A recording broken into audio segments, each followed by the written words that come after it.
हाँ सर, मैंने आपकी बेटी को पकड़ लिया है, भाग के जा रही थी वो किसी लड़के के साथ में।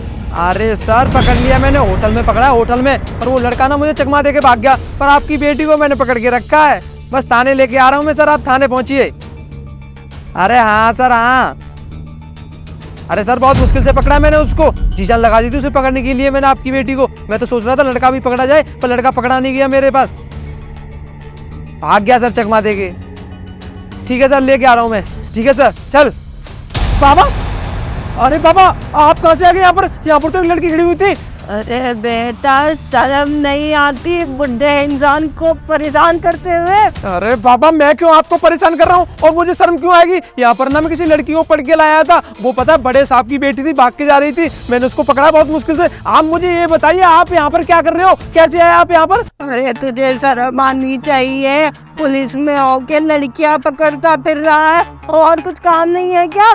अरे बाबा मैं ऐसी वैसी लड़कियों को नहीं पकड़ता हूँ, मैं ना साहब की बेटी को पकड़ रहा हूँ, साहब की बेटी को, अपने साहब की बेटी को, जो किसी लड़की के साथ में भाग रही थी, मैंने उसको पकड़ा, उसकी बात कर रहा हूँ मैं, वैसी वैसी लड़कियों की नहीं बात कर रहा मैं। तो भाग रही थी तो भाग जाने दे, किसी का घर बसते देखा नहीं जाता, तू तो रंडवा मरेगा ही। अरे बाबा क्यों मुझे बददुआ दे रहे हो? वैसे भी अभी तक शादी नहीं हुई है और रड़वा की और बददुआ दे रहे हो, मुझे लगता है शादी होगी नहीं मेरी। ये बुड्ढा कहाँ से आ गया, मेरी समझ में नहीं आ रहा है। मैंने यहाँ पर लड़की खड़ी करी थी, बाबा आप मुझे साफ साफ बता दो किधर गई है वो लड़की? आपने तो नहीं भगा दिया कहीं उसको?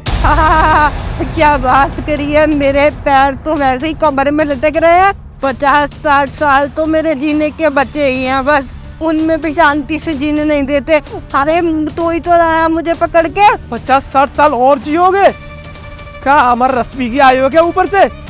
बेटा तुझे नहीं पता, मेरी हड्डियां बहुत मजबूत है, मैं जरा खड़ा नहीं हो पाता, वरना अभी घूसा देता था। अरे बाबा तुम्हारी शक्ल देखने से ऐसा लग रहा है मुझे 2-4 दिन भी नहीं जी पाओगे तुम। तुम्हारा साया मेरे ऊपर पड़ गया ना, पता नहीं क्या होगा। जाओ तुम लाओ हथकड़ी दे दो मुझे। तू जा यहाँ से, ले हथकड़ी अपनी, ले।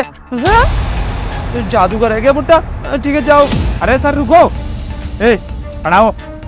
अरे मर जाएगा बुड्ढा, हड्डी टूट जाएंगी, तुम्हारे ऊपर इल्जाम आ जाएगा इसका। अरे बुड्ढा होगा तब मरेगा ना, हड्डी बड्डी कुछ नहीं टूटेंगी इसकी। इसके अंदर एक लड़की है जिसे तुम पकड़ कर यहाँ पर खड़े हुए थे, ये तुम्हें बेवकूफ बना रही है। इसने ना मास्क लगाया हुआ है, ऊपर से ना एक लड़की ने इस पे ये कोट और ये मास्क लगा के दिया था इसे, और इसने पहन लिया और फिर ये तुम्हें पागल बना रही है। ये देखो।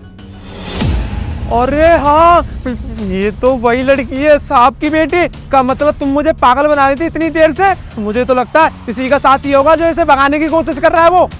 तो मेरी बात सुनो, मैं क्या मिल जाएगा ये सब कुछ कर कुरा के? अरे पापा तो बिना मतलब बहुत परेशान हो रहे हैं। अरे मेरे पापा मेरी शादी नहीं होने दे रहे हैं, मेरा बॉयफ्रेंड ना बिल्कुल पसंद नहीं है, इसलिए मैं भाग के शादी करी थी सर। और क्यों नहीं कर सकती मैं? वो बहुत अच्छा लड़का है, मुझे बहुत प्यार करता है, पैसे ही मैटर नहीं करते, पर पापा इस बात को समझते नहीं है। वो तो मुझे वहाँ देंगे जहाँ लोग बहुत सारा दहेज मांग के ना, और फिर शादी करवाएंगे। देखिए सर आप इनको लेके जाइए इनके पापा के पास। मुझे लग रहा है ये ना गलत फैसला ले रही हैं। बहन तुम ना अपने घर जाओ और घर वालों से बात करो, शायद तुम्हारे घर वाले मान जाएंगे, लेकिन ये कोई तरीका नहीं है। समझ में आया तुम्हें? समझ आ गया, पर वो नहीं मान रहे, मैंने बहुत बार मनाने की कोशिश की। अरे बस करो तुम। सर मुझे एक बात बताओ, तुम हर माँ बाप अपनी बेटी का अच्छा चाहता है ना, वो पता ना बहुत लफंगा लड़का है, बहुत लफंगा है वो, एक नंबर का नीचड़ है, और काम धंधा कुछ करता नहीं है। क्या है उसका काम धंधा? ना उसकी माँ बाप का पैसा, कुछ भी नहीं है भाई। इतना बड़ा इंसान डीएसपी साहब अपनी बेटी का हाथ किसी के हाथ में दे देंगे?